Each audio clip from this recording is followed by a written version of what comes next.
I never thought my marriage would end with a negotiation that felt more like a threat. But that's exactly how it began. The night my wife sat across from me, hands folded too neatly, eyes avoiding mine, and told me she wanted to open our marriage. She didn't say it casually. She didn't laugh or soften it with humor. She said it like someone reading a verdict they had already accepted. Either I agreed, or we divorced. I remember feeling like the air had been sucked out of the room. We had been together since we were kids, middle school sweethearts who grew up side by side, learned adulthood together, built routines, traditions, and a quiet sense of permanence. I asked her if I wasn't enough. She didn't answer that directly. Instead, she told me she felt like she had missed out on life, that she had never explored, that she felt trapped inside a version of herself she never chose. Said no. More than once. She cried. Then she hardened. And finally, she repeated the ultimatum. So I caved. At first, she seemed almost euphoric. She started dressing differently, smiling at her phone, staying out late. I told myself this was temporary, that if I gave her freedom, she would realize she never needed it, that we'd survive this storm and come out stronger. I was wrong. Within weeks, she was going on dates regularly. And then I noticed a name coming up again and again. Her manager. The new guy she had mentioned in passing before. I asked her about him once. She laughed and told me I was being paranoid. The truth came crashing down on a random weekday afternoon. Came home early. The house was quiet, too quiet.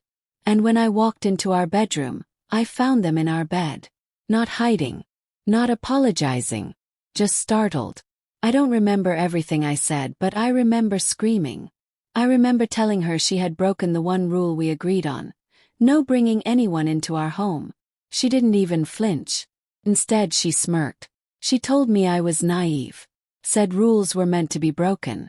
Then she got dressed, kissed him, and walked out like I was nothing more than an inconvenience. That night, something in me died. I stopped begging. I stopped asking questions. I stopped hoping. If this was the marriage she wanted, then I would stop standing still inside it. So I started dating too. That's when I met Charlotte. She wasn't flashy. She didn't play games. She listened, really listened. Being with her felt easy in a way I hadn't felt in years. I laughed again. I slept better. I started to remember what it felt like to be seen instead of tolerated. And that's when my wife noticed. Suddenly, she wanted to cook for me again. She initiated intimacy. She acted like the woman I had fallen in love with all those years ago. A year earlier it would have meant everything. Now, meant nothing. Because my heart had already moved on. When she finally asked to close the marriage, I said no. She collapsed. Begged. And for the first time since all this began, she looked truly afraid. Not of losing stability, but of losing me. That night, as she cried herself to sleep, I realized something terrifying. I didn't know if I still saw her as my wife. But what she confessed the next day, about her friends, her manager, and what really pushed her into opening our marriage, would change how I saw everything. Forever the morning after she cried herself to sleep, the house felt heavier than usual. Not tense, just hollow. Like something important had already left, and the walls hadn't caught up yet. I knew I couldn't keep drifting like this. Avoidance had been my survival strategy for months, but it was starting to rot me from the inside. So that evening, after we both came home from work, I asked her to sit with me. No yelling. No accusations. Just honesty, or at least whatever version of it she was capable of giving. I told her plainly, if there's even a chance we're going to figure this out, I need the whole truth. Not excuses. Not revisions. She nodded immediately, too quickly, like she had been rehearsing this moment. She started with the same explanation she had given before. Her work friends. The group that constantly talked about freedom, experiences, living before it's too late. Women who were divorced, separated, or proudly unattached. She said being around them made her question her life. Made her wonder if committing so young meant she had chosen wrong. But this time she didn't stop there. She admitted that these same friends had encouraged her to get closer to her manager. The one I caught her with. They framed it as harmless at first. Just talk to him, see how it feels, enjoy the attention. According to her, they convinced her emotional intimacy wasn't cheating if nothing physical happened. She said she felt seen by him, validated, desired in a way that felt intoxicating and new. And when guilt crept in, her friends brushed it off, calling it conditioning from years of monogamy. Then she dropped the line that made my stomach turn. She said opening the marriage felt like driving too fast with no hands on the wheel. Thrilling, reckless, impossible to stop once it started. She insisted nothing physical happened until after I agreed to the open marriage.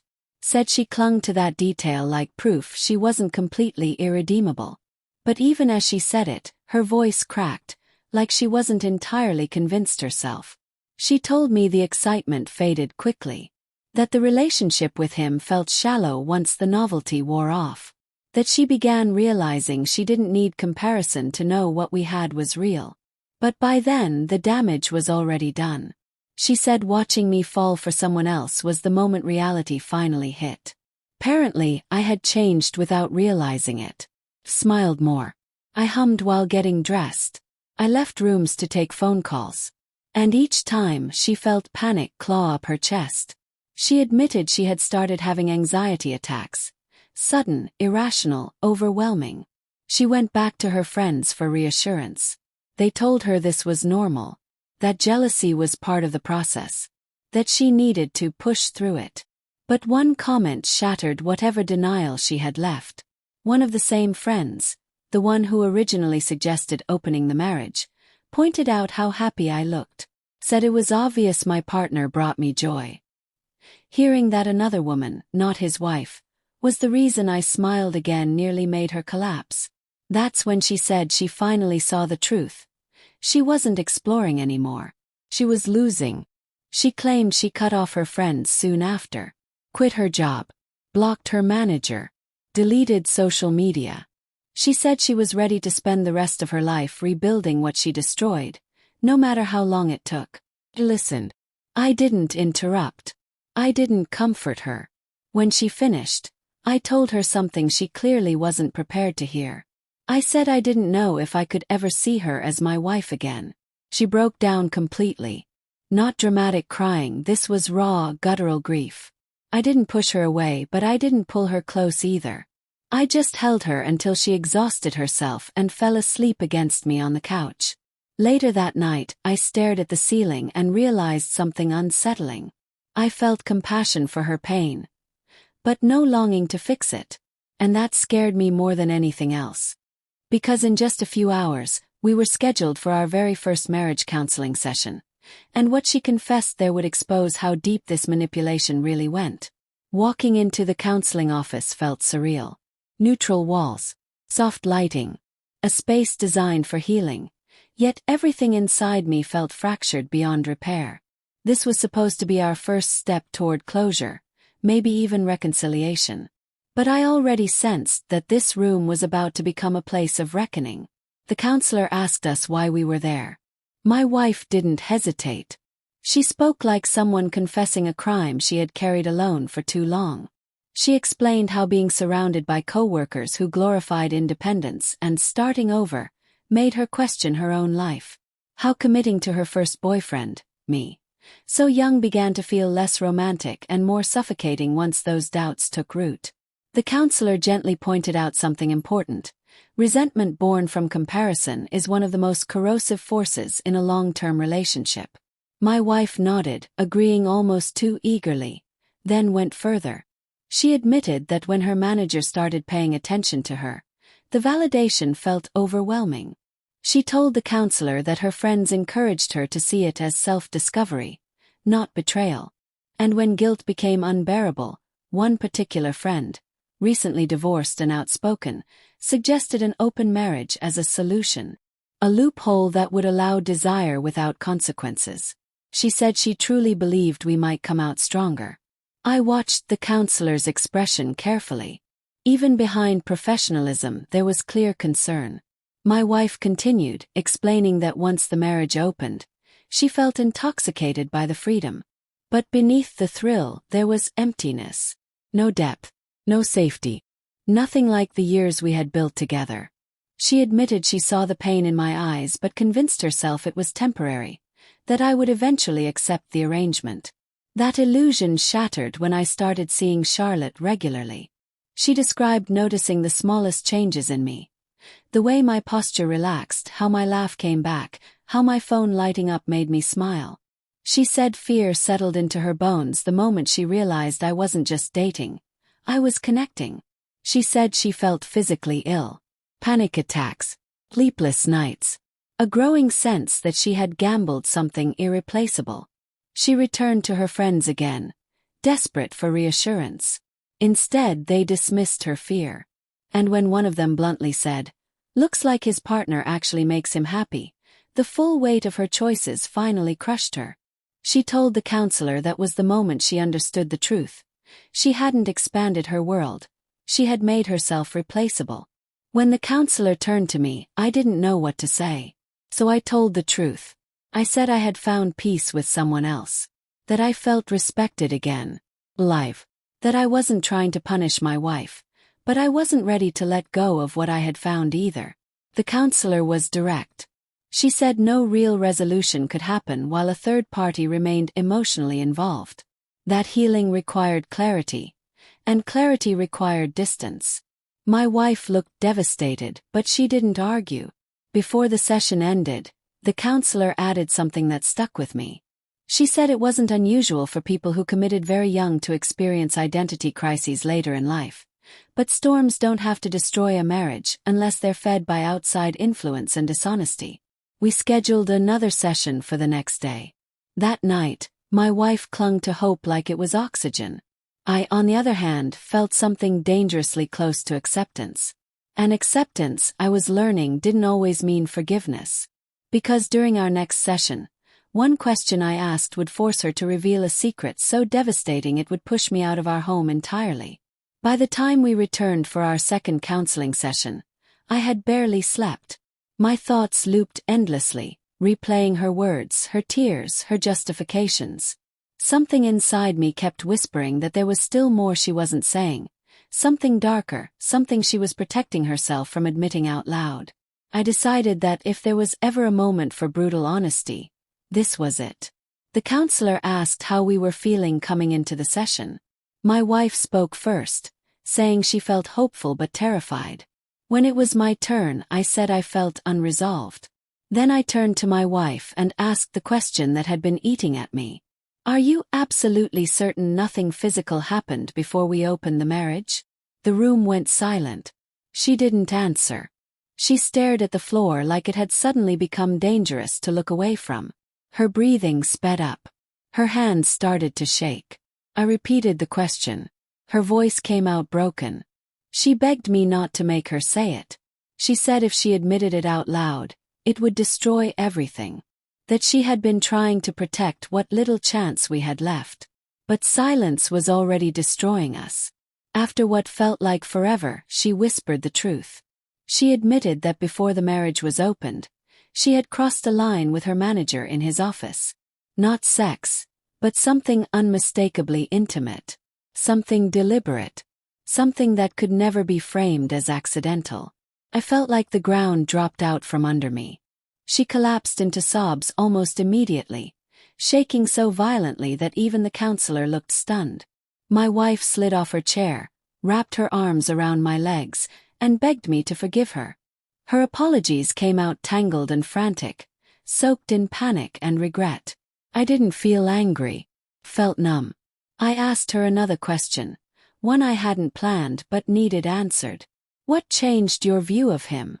She wiped her face and told us about the moment everything shattered. She said after she distanced herself from her friends and stopped encouraging his attention, his behavior toward her changed. Cold, dismissive, impatient.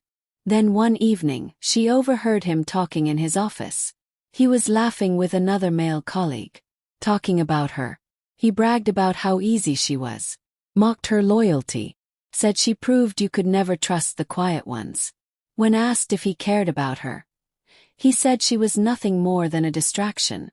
That he was engaged and had no intention of leaving his fiancée. He even joked that I should have paid more attention. "You snooze, you lose." Hearing that, she said, made her physically sick. She told the counselor that realizing she had betrayed me for someone who never respected her nearly broke her. She admitted she spiraled into dark thoughts she was ashamed to confess. I asked her if she ever loved him. She looked at me, tears streaming, and said no. That she mistook novelty for love. That she never stopped loving me. But she had lost herself trying to become someone else. She pleaded with me to start over. To move away.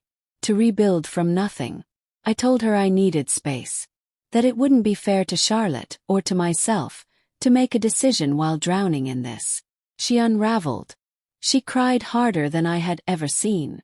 Clung to me like I was slipping away, which, in truth, I was. It took both me and the counselor to calm her down enough to function. The counselor gently suggested time apart. That night I packed a bag. And as I was zipping it closed, a video call came in on my wife's laptop, from one of the same friends who helped push her into this nightmare. That call would expose a chain reaction of betrayal so destructive it would confirm my worst fears about everyone involved. The video call wasn't meant for me. I could tell that immediately. My wife froze when she saw the name on the screen, like she'd just been caught staring into something cursed. She answered it on instinct, not realizing I was still standing in the doorway with my bag in hand. On the other side of the screen was one of her former friends, the same woman who had once spoken so confidently about freedom, curiosity, and experiences. Now she looked unrecognizable. Puffy eyes, shaking hands. Her voice cracked before she even finished saying hello. She was crying. Through broken sentences, she explained that after my wife resigned and cut everyone off, she herself had started an affair with the same manager. What began as curiosity turned ugly fast. She said there had been a pregnancy scare, and when she told him, his personality flipped overnight. He accused her of trapping him, threatened her, then disappeared. To make matters worse, she admitted she already had a boyfriend, someone she truly loved. The affair had meant nothing, just reckless curiosity. Her boyfriend found out after discovering messages between her and the manager discussing the pregnancy. He left immediately. She said she was calling because she believed my wife had somehow saved her marriage and wanted advice. When she realized my wife hadn't been saved at all, her voice collapsed completely. I didn't say a word. I just walked out. That night, I stayed at my brother's apartment. For the first time since all this started, I slept without interruption. No guilt, no shouting, just silence. A few days later, I learned the situation had worsened. The pregnancy scare was real. And the stress, humiliation, and emotional fallout caused her to lose the baby. Something inside her snapped after that. She went scorched earth. She exposed the manager to upper management, filed complaints, contacted his fiancé, gathered evidence, everything. Then she reached out to me. She asked to meet in person. Said she wanted my side of the story to strengthen her case. I agreed, more out of exhaustion than curiosity. When I saw her, I barely recognized the woman my wife once admired. Dark circles framed her eyes. Her stare looked hollow, haunted. She apologized immediately. For her influence, her words, her role in dismantling my marriage. I asked her why she was going so far. She told me losing both her child and the man she loved had changed her at a fundamental level. She said she couldn't look at herself without disgust. That sleep barely came anymore. This, she admitted, might be her way of atoning. She told me that because the manager held a position of power, he would likely be fired and possibly blacklisted. She accepted that the same could happen to her. After she left, I felt something unexpected. Closure. Not peace. Not relief. Just clarity. I returned to my house a few days later to collect more of my things, choosing a time I thought my wife wouldn't be there. She was. She had laid out our wedding photos across the coffee table. She sat among them, crying quietly, like she was grieving a future that no longer existed. She tried to hug me. I gently stopped her. She showed me a message from an unknown number. Her former manager, furious. She explained she had helped expose him because secrets lose power when dragged into the light. I told her I respected her courage. But it changed nothing. I told her I would stop marriage counseling and pursue individual therapy instead. I admitted I felt numb, and that numbness scared me more than anger ever could. She sobbed but said she understood. Before I left, she tried to initiate intimacy. When I refused, she shouted. She demanded to know what Charlotte gave me that she couldn't. I looked at her and realized she still didn't understand. Because in that moment, I finally accepted the truth. This marriage wasn't ending because of one mistake, but because of everything she still couldn't see. Her question echoed in the room long after I closed the door behind me. What does she give you that I can't?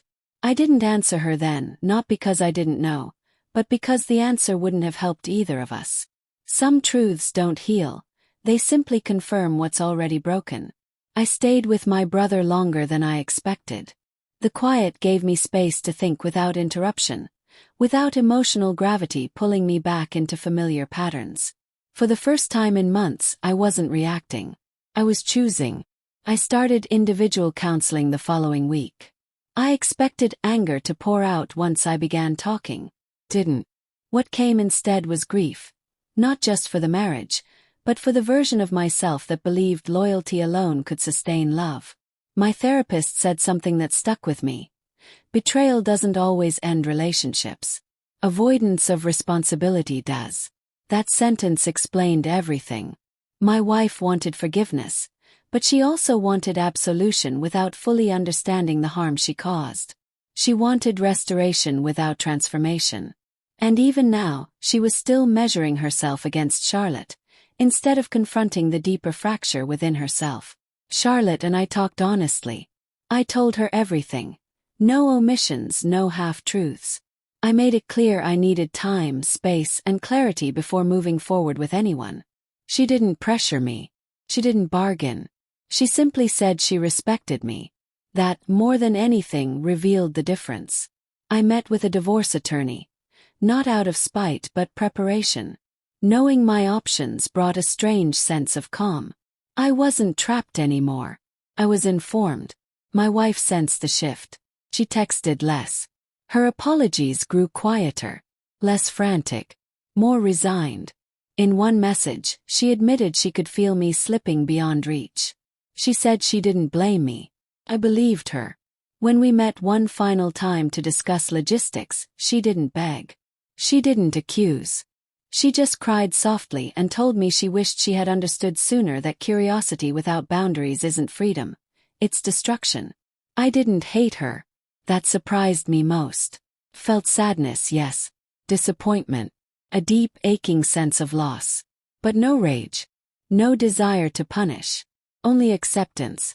Some relationships don't end in explosions. They end in quiet realizations that love alone can't survive betrayal repeated through denial. I left that meeting lighter than I expected. Not because I won, but because I finally stopped fighting something that had already ended. And for the first time in a long while, the future didn't feel terrifying. Felt open. Sometimes the bravest thing you can do isn't staying to fix what's broken.